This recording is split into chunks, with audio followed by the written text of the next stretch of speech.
New York. And tonight we're talking about listening. And I just read a poem about listening, and it made some interesting points. So often, when someone is telling us something, we interrupt. They're talking, we're like, well, that happened to me back in 1972.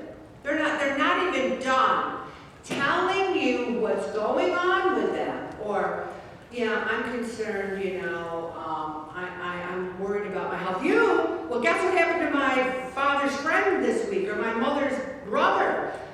And they haven't even told you what was on their mind. Another thing many people do is they want to solve it. I'm a big fixer. You tell me your problem, I'm like, ooh, what can I do to solve this?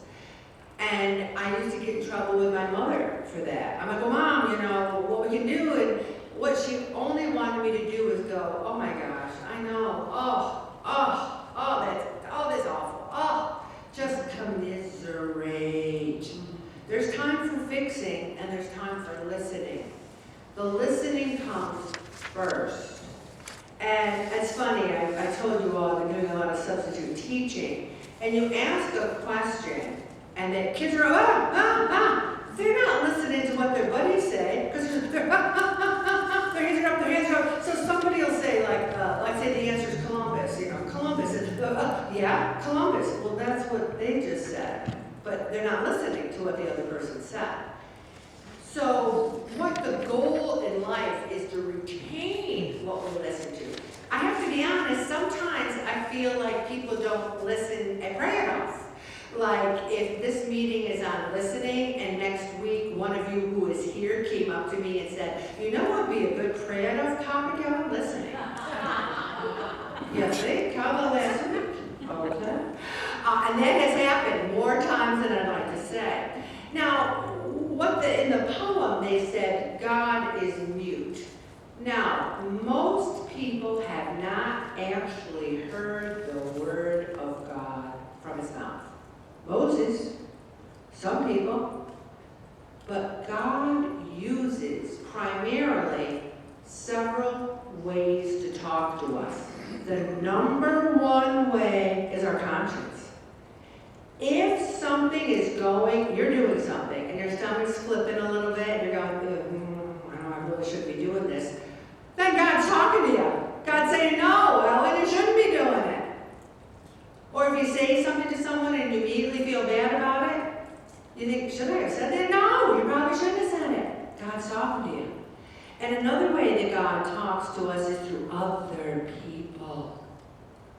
Like, all of a sudden, out of nowhere, someone comes up to you and says something, and you're like, are you kidding me? That's what I really needed to hear today. That's God talking to you through them. Also, we have to listen sometimes. We're so busy talking, even to ourselves. I have a hard time shutting up. It's on my head.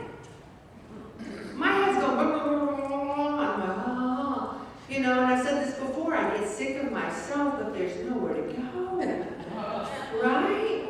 You're just there listening to these same thoughts over and over again. Now, we have to be available to God. It's funny. One of the prayer members, Bonnie, gave me this book called Lectio Divina. And it's where you take a part of the Bible reading and you study it for a while, you ponder it. But I love this book because it's on the week we're doing, but then they actually ask you questions about it and you write down the answers, which is perfect for me because I love that stuff. So I am in my glory, and it brings me closer to the Word of God in an interactive manner. That's one of the tools that I use to be available to God. If your tool to be available is adoration, then do it. I have a little trouble with adoration, I'll be honest with you, because of this. I want to be present, I want to think about it, but then I'm like, now, what were we having for dinner tonight? You know what I mean? Your mind goes, but this Lectio Divina, and that's why I keep copious notes about everything. I'm a lector, and I sit up here, and one of the people came up to me after Mass and said, I've noticed you get out a book or something during the sermon and you start writing. Are you taking notes? I'm like, yes, I am. I take notes because it makes me listen. I take notes because it helps me remember. I take notes because my mind doesn't wander. I've been taking notes since first grade. If that's what you need to be available to God, take notes. And discernment. I had this one friend once, and they were like, well, God told me not to join Pray It Off. God told me it wasn't the right time in my life to join the group. And I said, really? Because God told me it was the perfect time for you to join the group. And that it was just the right opportunity, and right now that's what he said to me. And she's like, oh. She couldn't believe that God told me something different than he told her. Here's the thing. I don't think God told her not to join Pray It Off. I think God was kicking her in the butt and saying, get your butt to Pray It Off, girlfriend. But I find it interesting. Many people use that tool. Well, God told me. I always find it fascinating. Now, are there times where God told me to start Pray It Off? I know that for a fact, and I will argue with you to the day I die. He told me. There are certain things that you know he told you. And there's others you're like, did he tell me that? The proof's in the pudding. If you don't know if he told you, wait on it, wait on it, wait on it, you know? Also, these questions here are really good. Do you think it is possible to actively listen for God's voice? And you know, it's so funny. I was at this one school, and there's a teacher assistant, and the teacher of the class had shared with me that the teacher assistant really didn't get engaged, that he wasn't helping, she couldn't get him to do anything. And, you know, I went in there, and she wanted these lights hung up for Christmas, and it's a boy job, hanging lights. I don't know about you girls, I don't do it, but I can help. So I went up to her, she says, I don't even want to ask him to do the lights. So, hey, let's put these lights up. He's looking at me like, what? I said, I'll walk, you sit on the chair, you stand in the chair, I'll hand you the tax. Well, all of a sudden we're putting up the lights, and the whole room was all decorated and looked beautiful. I started bonding with him, I know his life story. And she said he talked more that day than he has talked in 2 years. And to me, it was God talking. He shared some things with me about his life, and it was understandable why he wasn't all that eager to be expressive, and I think it broke a barrier. God talked to me, God talked to him. And I just find we can hear God's voice just in different situations that we go through during the day. Say hi to a stranger, say hi. If someone looks kind of sad to you and you say, you okay? And they say, yeah, and they say, oh, I don't really want to talk about it right now. I understand that. If you do want to talk about it, you call me. Call me. You don't pressure them then. You say, call me if you want to talk about it. Okay? And then also, there's certain ways that we can learn to be better listeners. Better listeners. I really hate interrupters.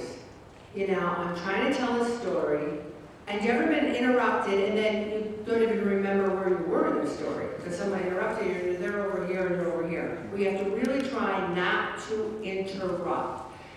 If we're so eager about what we're going to say, maybe you could even write it down.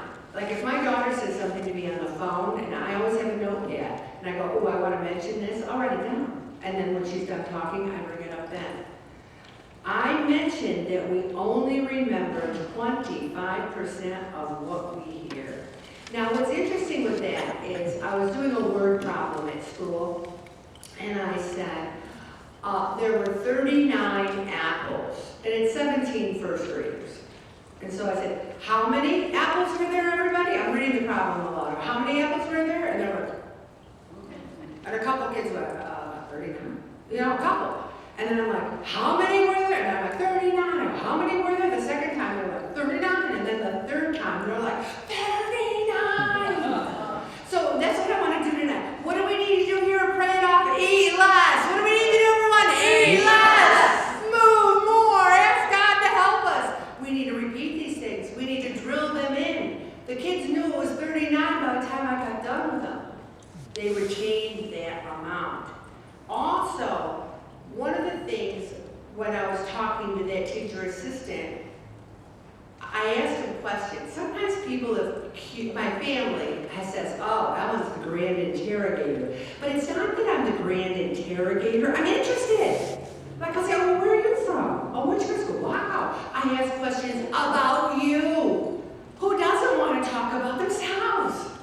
And I'm like, he's telling me a story going, then what happened? Oh my gosh, you're kidding me. And then, wow. I didn't say, well, let me tell you what happened to me. I didn't talk about me at all. Have you ever listened to someone, and at the end they say to you, that's the best conversation I've ever had, and you never said one word? Right? You're just going, oh yeah, wow, okay. And take the initiative. The other teacher was afraid to ask him to do something. I'm like, hey, you, let's go hang these lights, right? Also, repeat it. If you ask a question, not everyone understands what you're saying. And so many people are big on this whole texting. There's nothing like a face-to-face conversation. There's nothing like actually having a conversation. Also, take notes. You know I'm big on that. And don't pay attention to outside elements. When I get into a car with a friend and they're driving and we're going on a short, like maybe we're going to, I don't know, East Syracuse from Camillus. I don't want the radio on. I want to listen to them. I turn the radio off. How can you hear a good conversation when the radio's on? See, I like to get rid of outside distractions. Avoid contradicting someone when they're talking. So if someone says, nobody loves me, everybody hates me, you don't say, well, that's not true. A lot of people love you. Not everyone hates you. I love you. You say, oh my gosh, why do you feel that way? What happened? You don't contradict them. They feel like nobody loves them and everyone hates them. Now, I said it to Bob, something happened to me in November, and I'm like, God, nobody loves me. Now, he could have said, oh my gosh, Ellen, I can name 2,000 people who love you. He's like, I know you feel bad about what happened, and it really stinks, and you're a better person, and you would never do that. You're the best. He just kept complimenting me, and it didn't help a lot. So, you don't contradict them. If that's the way they feel, maybe it's irrational, but you need to listen. Also, one way doesn't work for everybody. Like, here's another thing. If Bob and I are having an argument, and I'll say to him, get out, and he'll go out in the kitchen. I'll go, and another thing. I really don't want him to get out. I want to really fight and continue, which we haven't done in 20 years, of course. But everyone has a different way of communicating and a different way of listening. But we have to have an open mind. People will only change if they mirror our actions, not our words. If we say, I'm a good listener, and you're interrupting people, you're not. If you're a good listener and your actions show you're actually listening, then you are. And just be present to that other person. You do not have to fix their problem. Sometimes they don't even want you to fix it. They just want to tell you the truth. Also, practice being a good listener. Just practice. Someone says, can I tell you something? You go, yes. And you think to yourself, I can practice with this right now. Okay? And